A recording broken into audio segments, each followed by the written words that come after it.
Uh, it's my most popular video I ever made, 167,000 views in under 3 days. Ratios are good, 11,000 upvotes versus a few hundred down. Some positive comments, some negative comments, but I think some people miss the point. It's not about a particular cryptocurrency going way, way up. It's about a cryptocurrency where 94% of the holdings are controlled by a very small group of people who have no incentive to hold it. And now that they've become fabulously wealthy, have the ability to dump and asking, well, who's buying and why they're buying? They're not buying a vision. They're buying a meme and a belief that they're going to get rich from that meme, that things are growing to the sky. And whenever you see that happen, when the bubble bursts, it creates a catastrophic amount of brand damage. Each and every person who loses money from something like that will have a negative perception, not just of Doge, but our industry as a whole. And some of them will demand a refund or will demand some form of retribution for what they perceive to be an ill. And if it is the case that a few billionaires on the inside were manipulating these markets for their own personal gain or bemusement, that's all that is required to pass dangerous and damaging regulations for our industry as a whole. And given that this is a commercial priority, it is a regulatory priority of the Biden administration, it's not exactly like they have to go out of their way. They just get a convenient excuse. And this is the same group of people that said, no, let no crisis go to a waste. And the same group of people that are perfectly comfortable with a great degree of government control and regulation over markets in general. That's just who they are. You may agree with it, you may disagree with it, but they were elected into office and they have a mandate to do these things if they so desire. So if our industry behaves badly or is perceiving to behave badly, and we see a lot of people not caring too much about the consequences of what they do, and a lot of people who really aren't well informed getting hurt, it's just a recipe for disaster. Also ask yourself about proper use of a cryptocurrency. You know, a long time ago, when I created my course for Bitcoin, Bitcoin, or how I learned to stop worrying and love crypto, I went to great lengths to explain how to securely store Bitcoin yourself. Back it up, make sure that you're not trusting it to an exchange, because at the time we had a lot of concerns with Mt. Gox, and we believed, the insiders in the industry, that they were insolvent, and it turned out that they were. The vast majority of people participating in these spikes are purchasing them and leaving them on exchanges, leaving them in cloud wallets, their cell phones. They don't really know how to use crypto, what to do with crypto, and they're only viewing it as an instrument for a vast appreciation. If that's the case, then what happens if one of these entities goes belly up? All these people lose their money. And they're, of course, going to blame crypto, not themselves, for that. So it always worries me when you have a huge surge of people with unrealistic expectations, irrational thinking, no domain knowledge or desire to acquire domain knowledge in our industry and use our stuff. And then those people are likely going to have a bad outcome. And then because they've had a bad outcome, people who seek power can use that as a symbol to gain that power and control and oversight. And they never really give it back. It takes a long time to undo damaging regulation. And in some cases, we've never been able to do that. For example, in the United States, the Patriot Act was passed right after September 11th, pitched as a temporary collection of measures to ensure that we could win the war on terrorism. 20 years later, all of the things in the Patriot Act have not only been preserved, but they've been enhanced and institutionalized even after the Snowden whistleblowing, showing you how pervasive things are. Financial regulation is no different in that respect.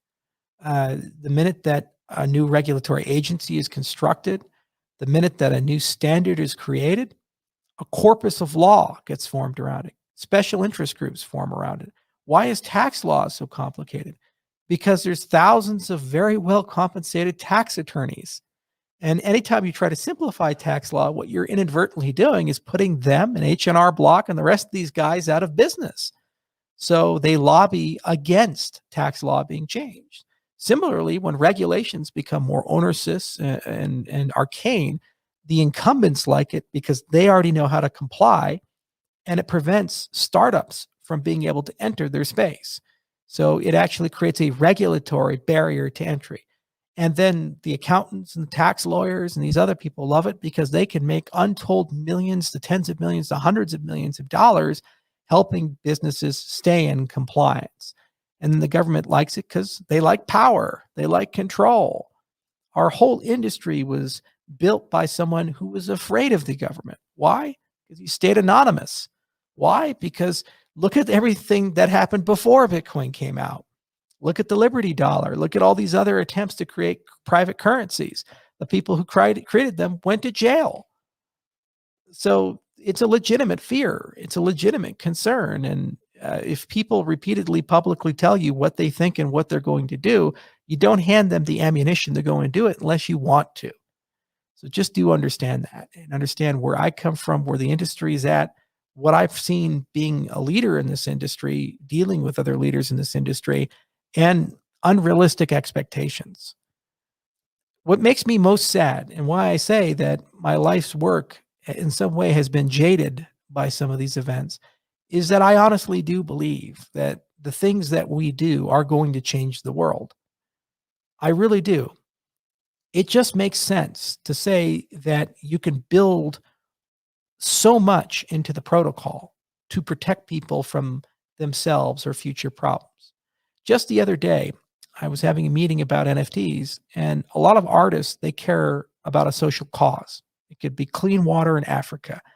It could be equal education for women in technology, whatever that particular cause is.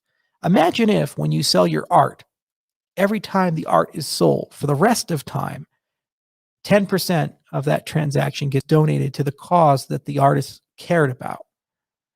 Imagine that. Imagine if every time a Da Vinci painting got sold, there was some foundation that Da Vinci cared about and a cause Da Vinci cared about. Maybe it was gay rights or maybe it was rationalism, whatever it is. And that money would get donated. Imagine what that would do. The systems we're building are the first time in human history where that copyleft of royalties towards a social good could be preserved. And that's just Tuesday for us. It's a smart contract. It's just built into the protocol. The very same thing that can allow the automation of tax compliance can do the very same thing for royalties in the secondary market. And there's a billion other uses and utilities with one universal protocol. This truly is the financial stem cell. Instead, we're talking about a Shiba Inu. Instead, we're talking about when moon. Instead, we're talking about how we're all going to get rich and when Lambo, when this, when that. And that's the dialogue at the moment. This is the belief at the moment. Lumber is up 117% from last year. Why in God's name would you want to go accrue huge amounts of dollars? They're not going to be around much longer if we keep spending this way. Look at Europe, we're at negative interest rates. The world financial system is falling apart. Every major democracy is laden with gargantuan amounts of debt, in some cases over 200% of their GDP. I'm sorry, the world financial system is sick. If it was a human, it has cancer, and it may be terminal. It may be treatable. We don't know. And no one is honest.